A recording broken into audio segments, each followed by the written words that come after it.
Night Show with me, Stephanie Carmen. For those of you who do not know me, I'm the creator and editor of Mid-City Beat. A Mid-City Beat is an English publication online. We are very active on social media, Facebook, Instagram, YouTube, as well as we have our website, www.midcitybeat.com.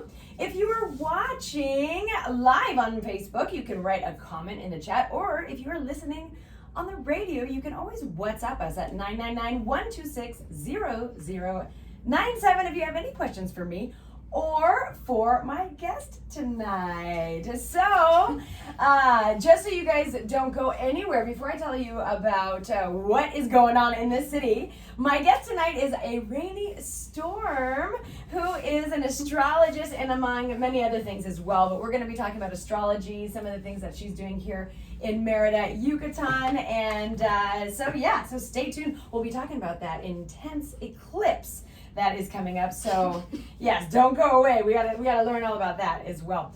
But for those of you who are getting out and about in town, there are lots of things to do, and I want to remind everybody that at Mid-City Beat, I have a membership, so you can actually go into the Instagram, Mid-City Beat, and on the links, you can go to the link tree, and there's a link to become a member, and it's called the Mid-City Insider, and with that card, it's 99 pesos a month, and with that card, you get over 140 businesses where you get some sort of a discount or benefit, sometimes restaurants will give a free dessert or a free welcome drink, or some businesses will give benefits, some will give a discount. But I have galleries, I have hotels, beach clubs, restaurants, I mean, you name it. I have furniture stores, lots of really cool things on there, so check it out. Even Ace Hardware is on there as well. So if you need to do some home improvement, you'll save a lot of money with the Insider card. Plus we send 2 newsletters per month to kind of give you some idea about what's going on in the city,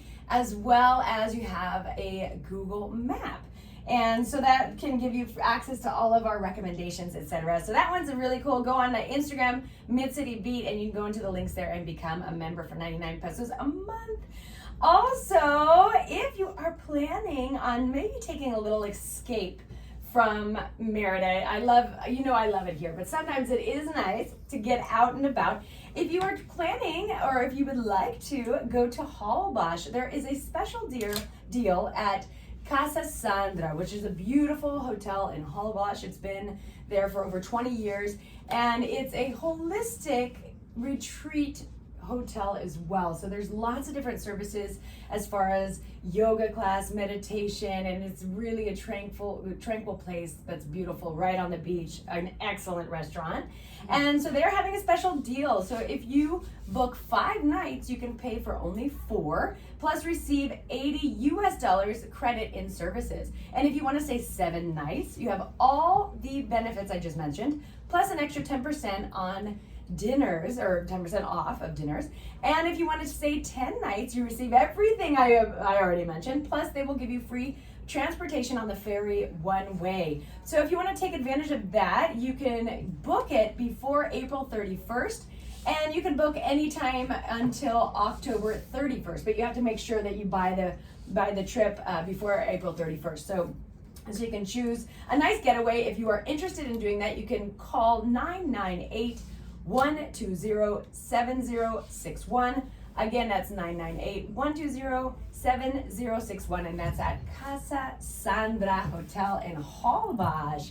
And Hallbosch is always a beautiful getaway. Also, lots of people are kind of looking at beach clubs to go check out and hang out on the weekends or during the week. And I just posted an article about all the beach clubs that I recommend. So you can go onto the website, www.midcitybeat.com, and check out the beach clubs that there are here in Yucatan. People always ask me, Steph, what's a good beach club? What's a good beach club? So I said, okay, you know what? I'm going to just get a list for everybody, get it up. You can see if it's pet friendly, if it's vegan friendly, if it's, what it's got, what it includes, if it charges money, etc. So check that out at www.midcitybeat.com. It's also on my Facebook and Instagram as well, Mid-City Beat.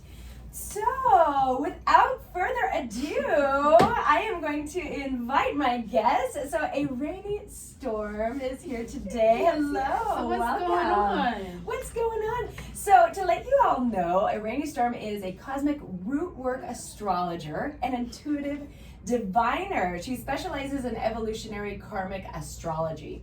And she's also the founder of Black Lesbian Archives to build community, educate, and preserve the culture, as well as Queer Black Creatives, which is a platform for artists, and she could tell us a little bit more about that as well. Mm-hmm. And she also collaborates with other creatives as an actress, filmmaker, storyteller, costume designer, lots of stuff going on.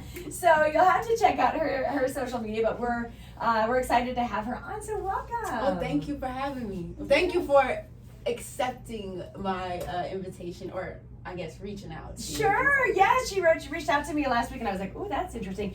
And that's perfect timing because the eclipse is coming up, right? Everybody's like, wait, what's happening with the eclipse? What happening with it? The ground is shaking right now. Everybody's like, I'm trying to hold on, but I don't know how long I can hold on. Totally, absolutely. So, but before we get to that, let's talk a little bit about how you came to Merida, because you live in Merida now. Yes, I do. Okay, so how long have you been here?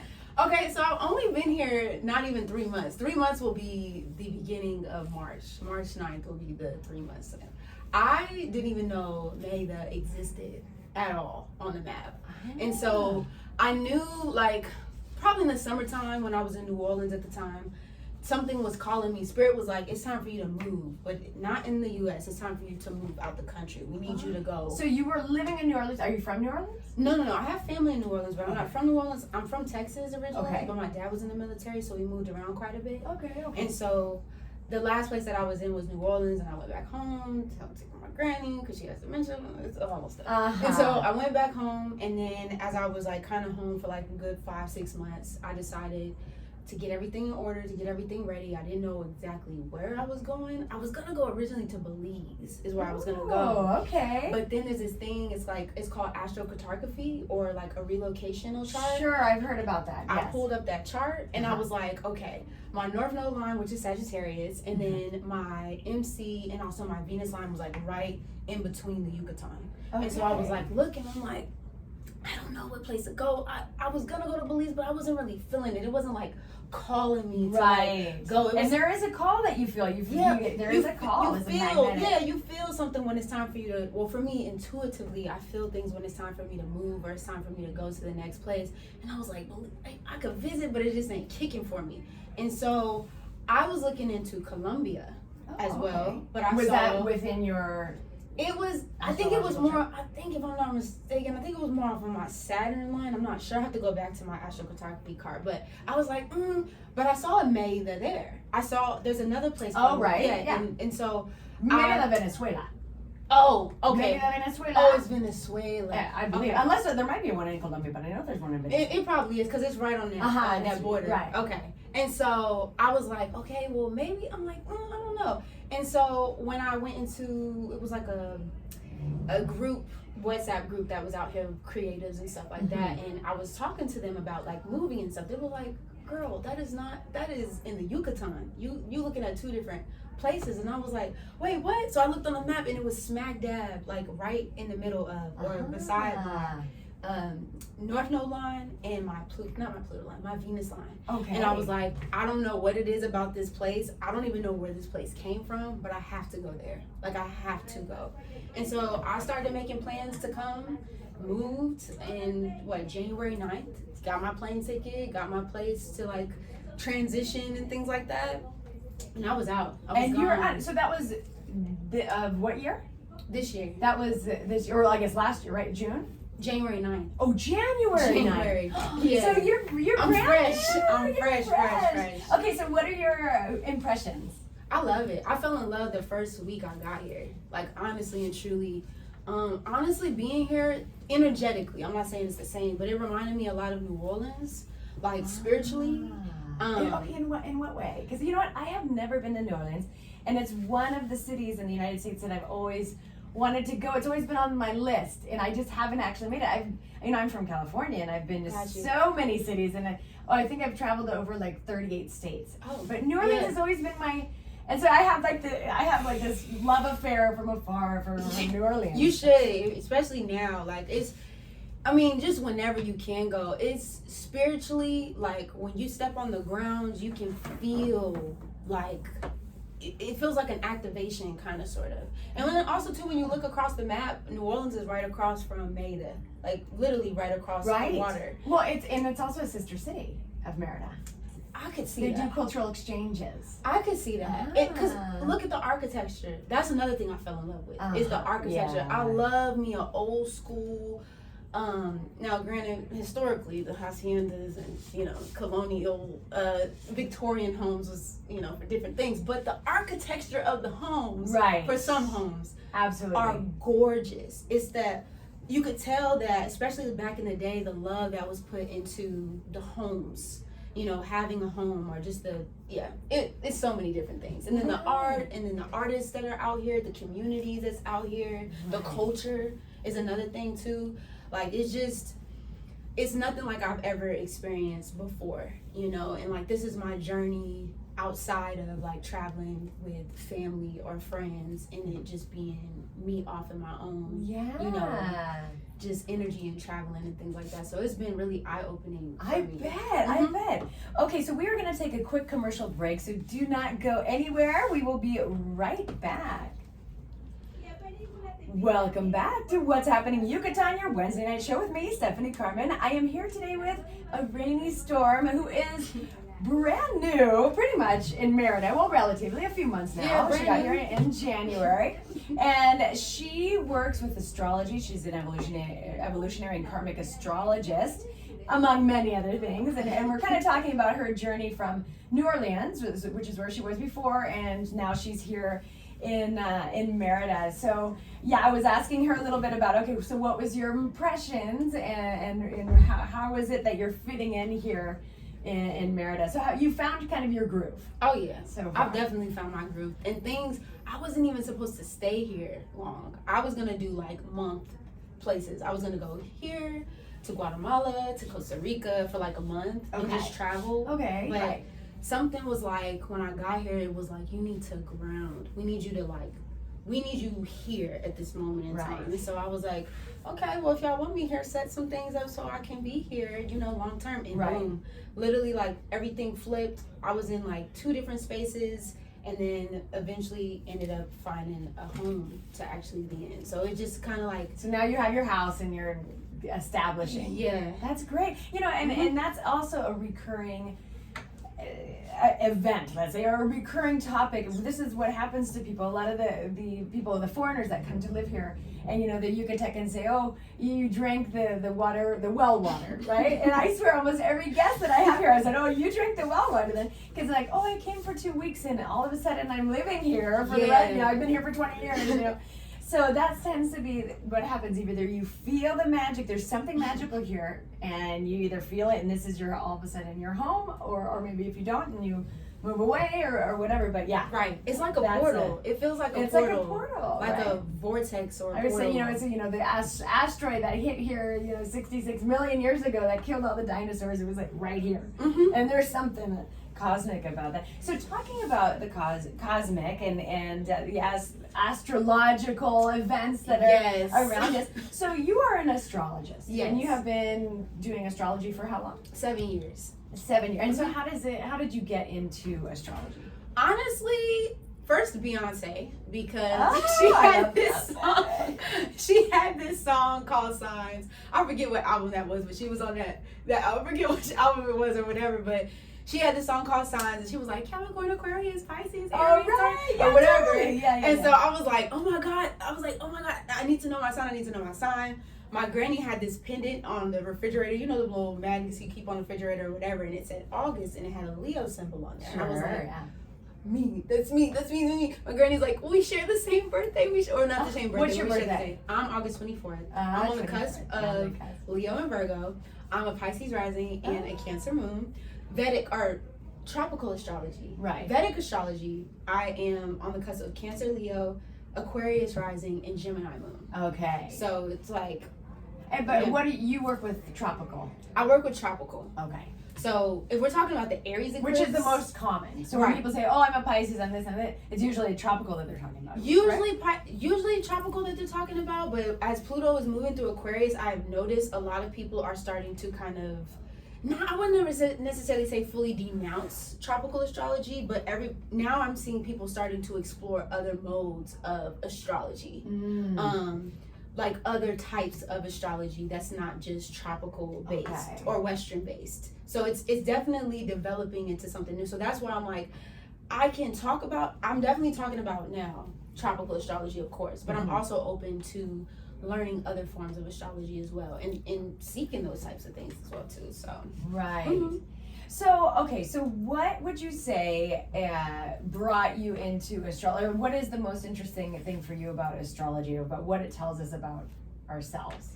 Honestly, to me, astrology is like a second language to me.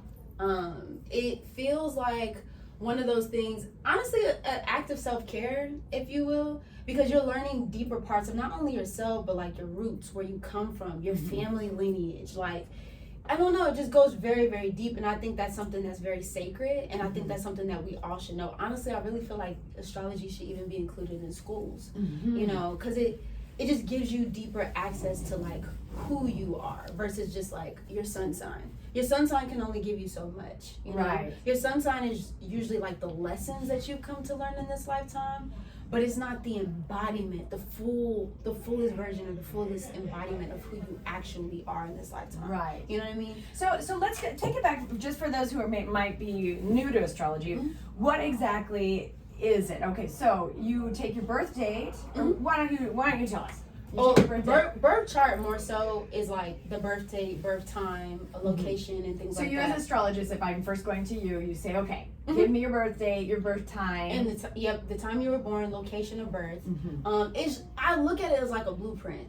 So we talk about it as like the snapshot of when you were born. So when you were born, it's kind of like the universe was like, selfie time, click. You know what I mean? Exactly where the stars were, where the moon was, where the planets were when you were born. When you were born. So it's very special. That's why it's so delicate. And even just to know what time, I know time is kind of, you know. Right. Because if you were born, let's say at 8 in the morning or at 8 at night, the things shift in the universe. Completely different. You know what I mean? So you can meet two people of the same sign, but their whole entire chart is completely different based on where they were born, where they're coming from. Like, completely shifts. Even twins. People are like, oh, but are twins? Even twins, even if it's like just a little bit off, the time is still off because of so a couple seconds more, like a minute apart or something like that. Yeah. It's different. The degrees have different degrees, which is like, you know, 1 to 30 degrees in each sign. They have different energy signatures. So as the time turns and as those things shift, you are actually shifting as a person. You also have a progression chart.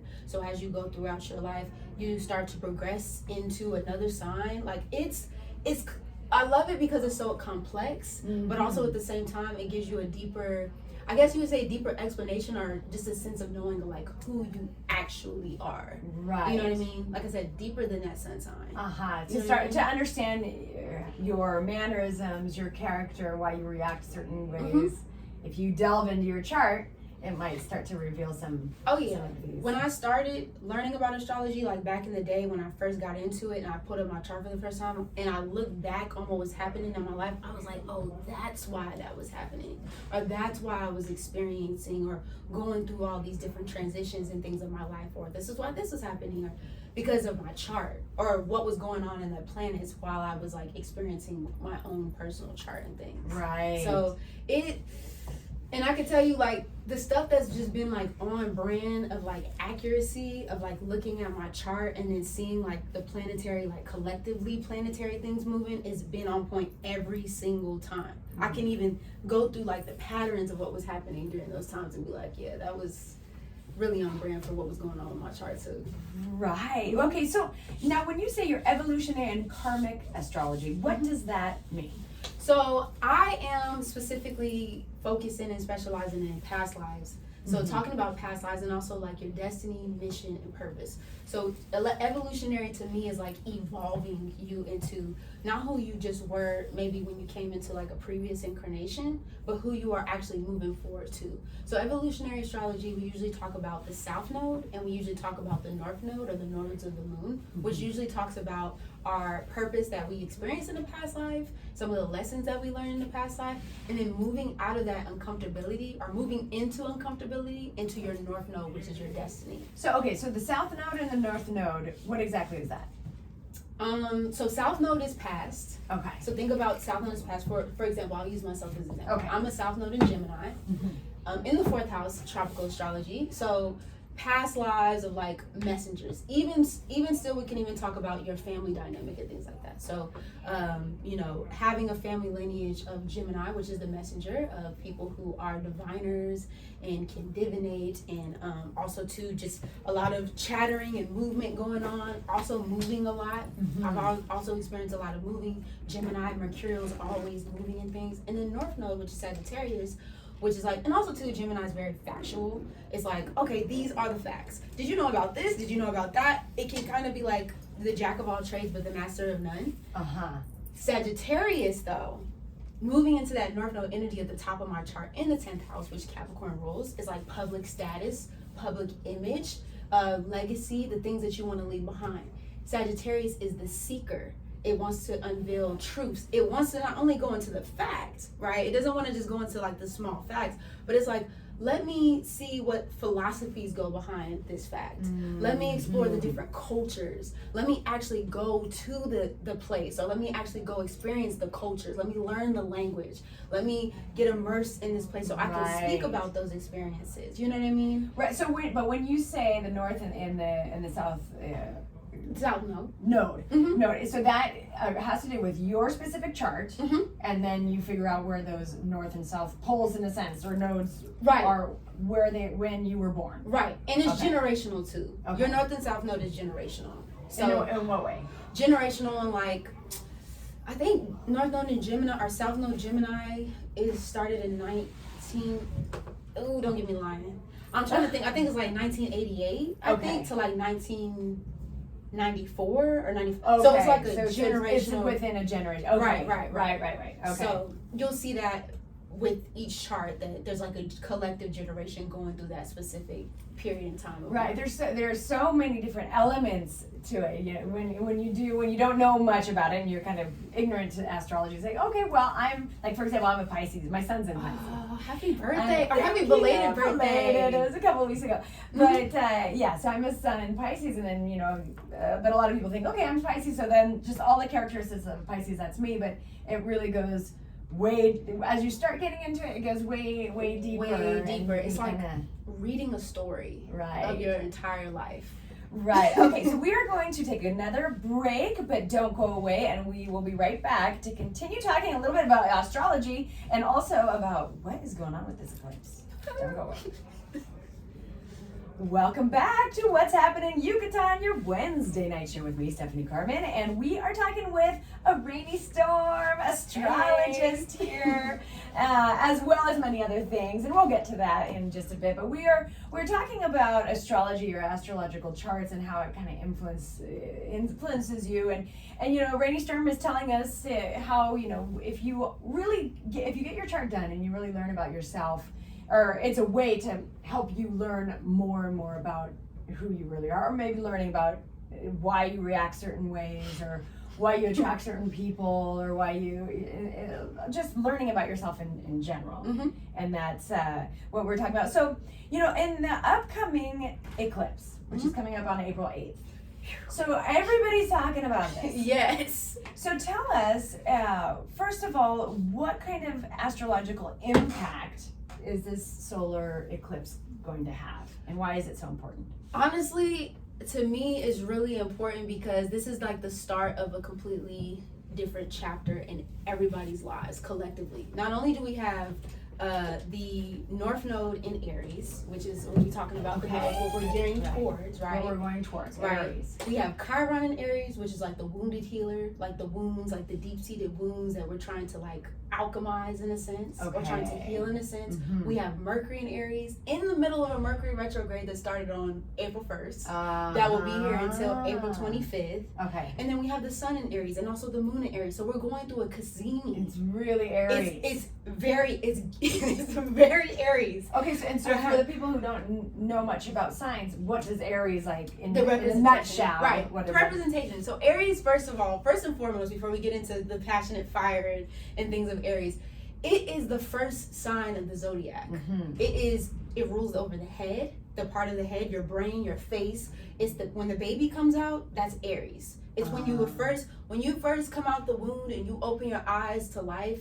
That is Aries. Okay. Or when we say ascendant or rising sign, you'll see Aries energy here.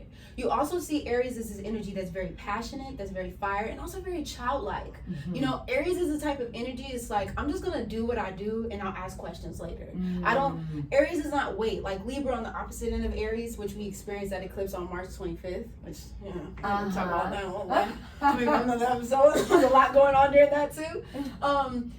Libra's more so like, well, what do y'all think about it? You think I should do this? Or what do you Aries is like, I'm just gonna do it. I might not finish it, okay? No shade, Aries. I might not finish it, but I'm just gonna do it anyway and see what happens. It's that exhilarating passion, that fire, that drive, that childlike energy that kind of gets you up and going in the morning. It's energy, it's your vitality. It's also your anger and aggression because it's ruled by Mars. Sure. And Mars is like the warrior god, and so, or the war god. And so it's vacillating between the things that get you ready and get you going, you know, and moving in the day, and also the things that, you know, we're talking about our identity here. Like, who are we? Not who we were before, but who are we now? And so you kind of want to look to see where is Aries in your chart, because it's happening for you. But there's a complete identity shift that is happening collectively for all of us. Not only are we shifting, but we're also waking up to the fact of, okay, not who am I, but like, what was I? Or who have I been? Who have I always been? Even this higher connection to, I know a lot of people think because Aries is fire. Aries, fire energy is the spirit, you know, when we're talking about like elemental. So it's this energy of you basically connecting back to, I would even say revisit it, maybe like even past identities of like who you were, even not in this particular life, but even in the past life. We're waking up. Our collective consciousness right now is waking up and seeing the world not for what we thought it was, but what it actually is. And so that's why this is so big, because there's going to be what we would even call a splitting of worlds. I'm not going to get too deep into that today, but we're literally waking up to things that we have never ever seen in this particular lifetime. Because we've been like, I would even say blinded or even shielded from the truths. So we're waking up to like not only our personal identities that are coming up, but also just even the worldly things that are going on outside of us and things like that. You know what I mean? Okay. So it's big. You know what I mean? And so that's these are the energies that we're seeing.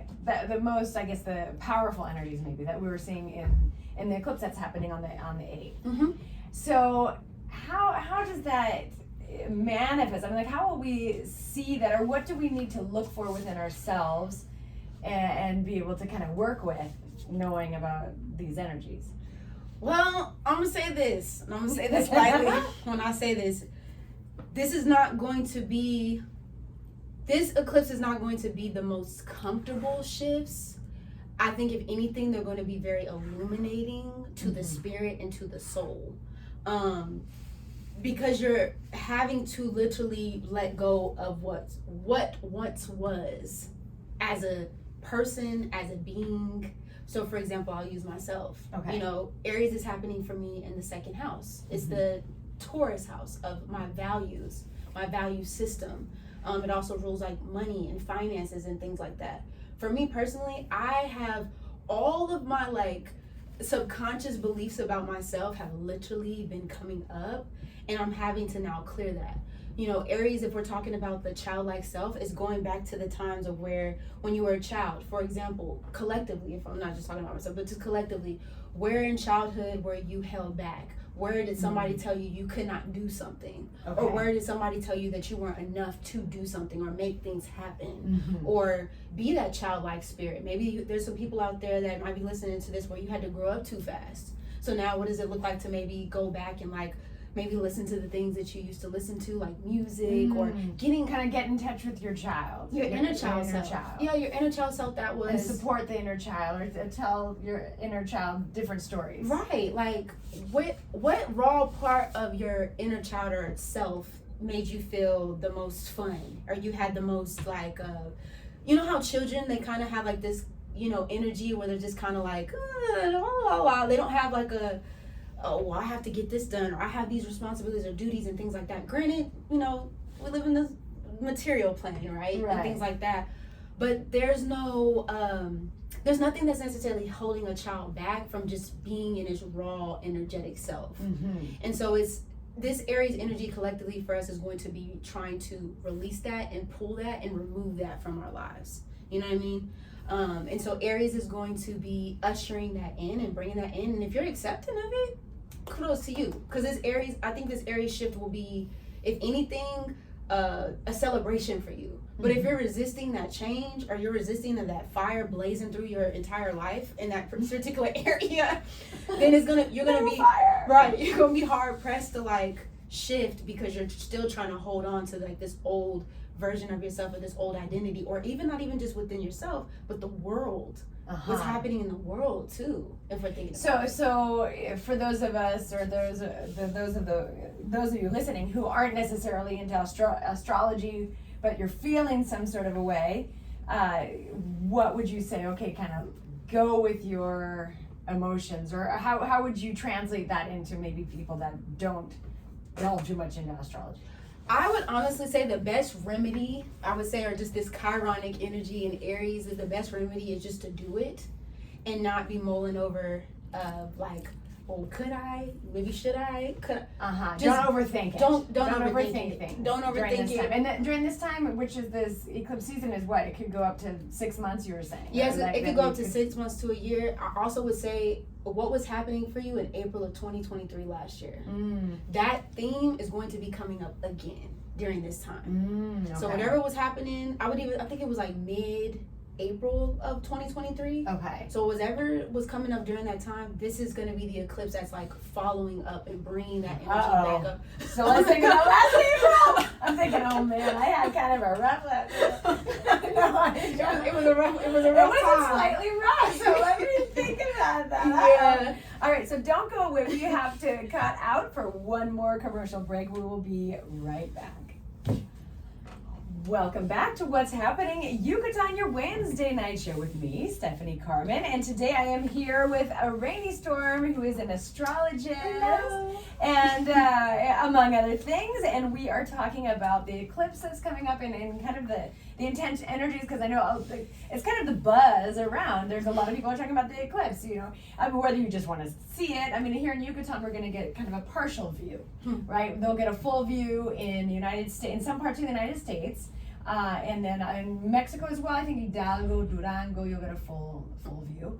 But you're saying we need to really, it's a very forward moving, fiery energy that we're gonna be feeling. Right, experiencing. I also want to say this too, just collectively. I know Aries is like a very soloist kind of energy. It's like, I came in this world alone.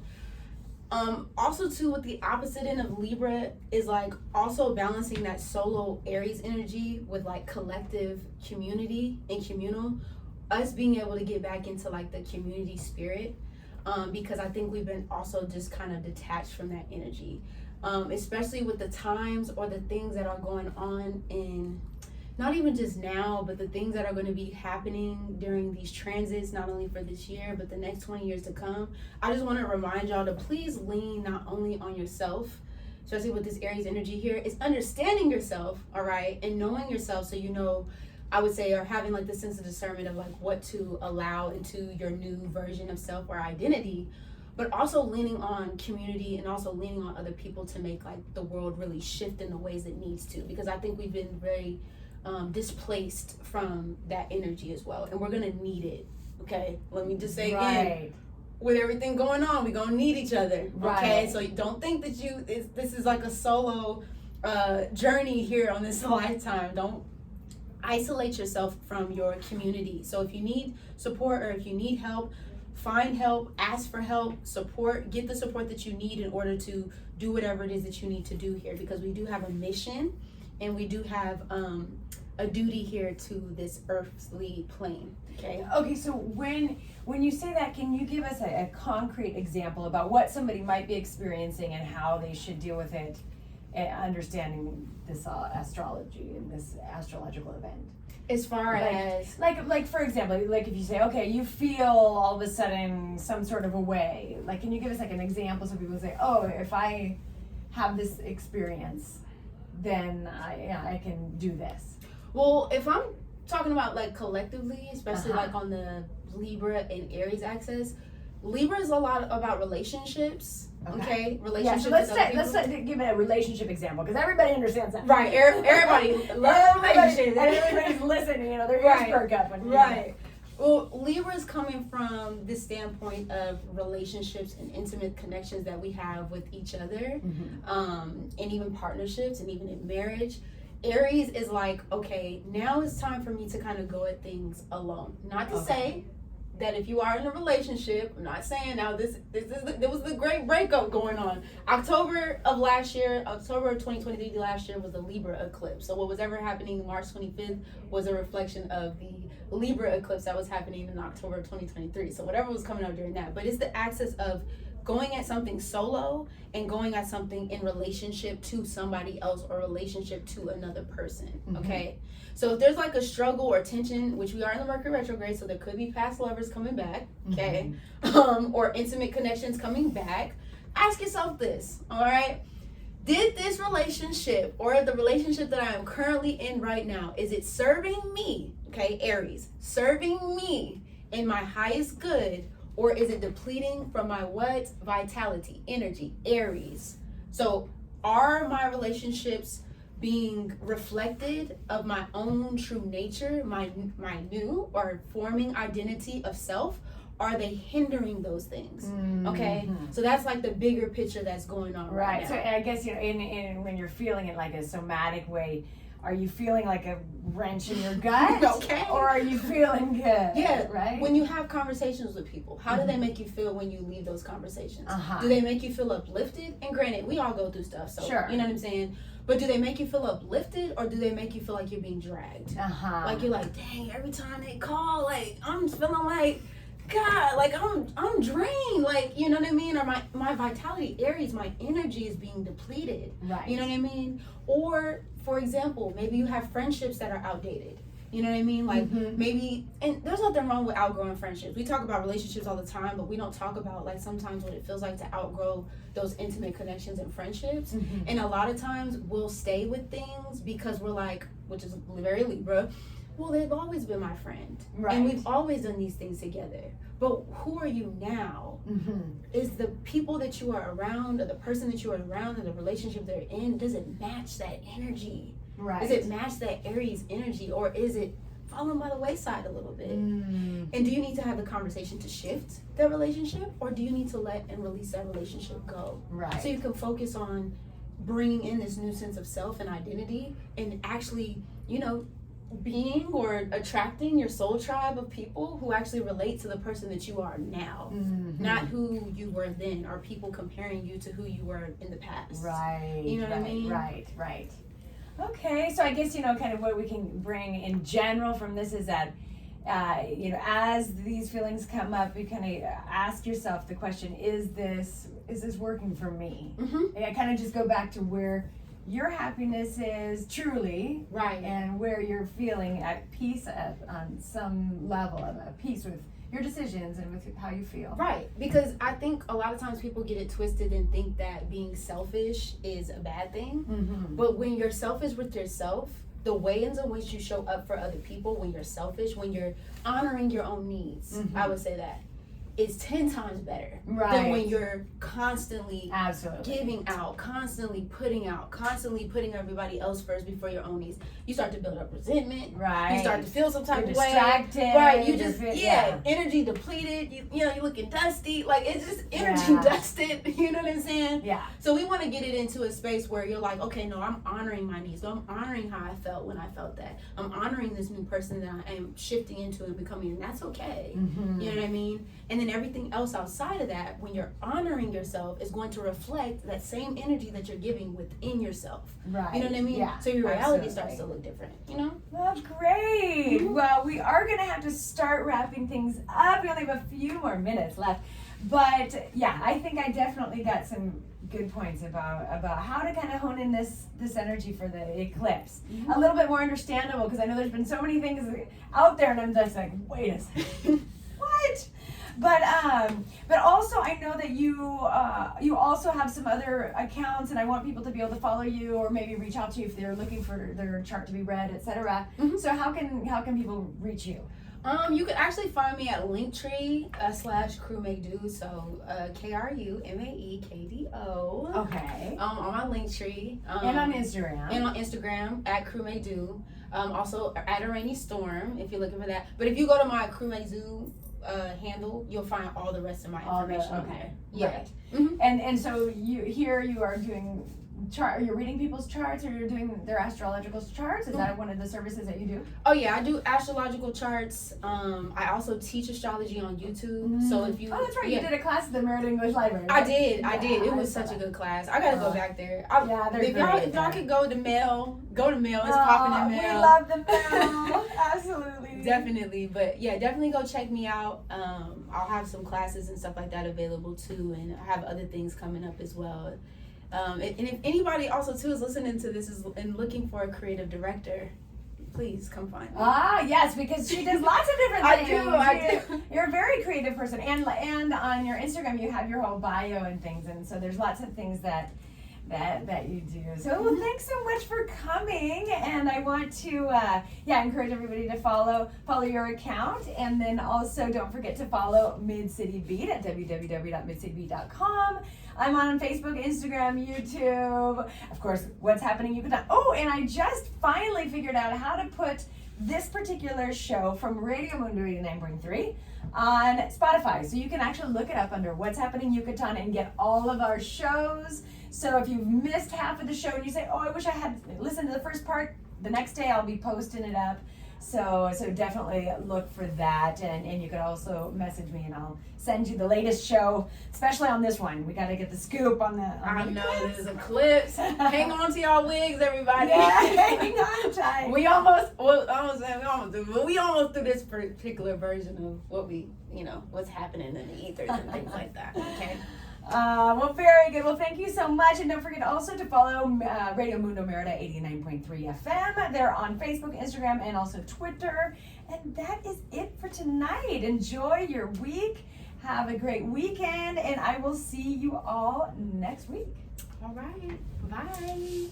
All right. Thank you so much. Okay, creo que lo hice bien. And yes. Okay. That was so good. I was like a little distracted at the beginning because I did the time.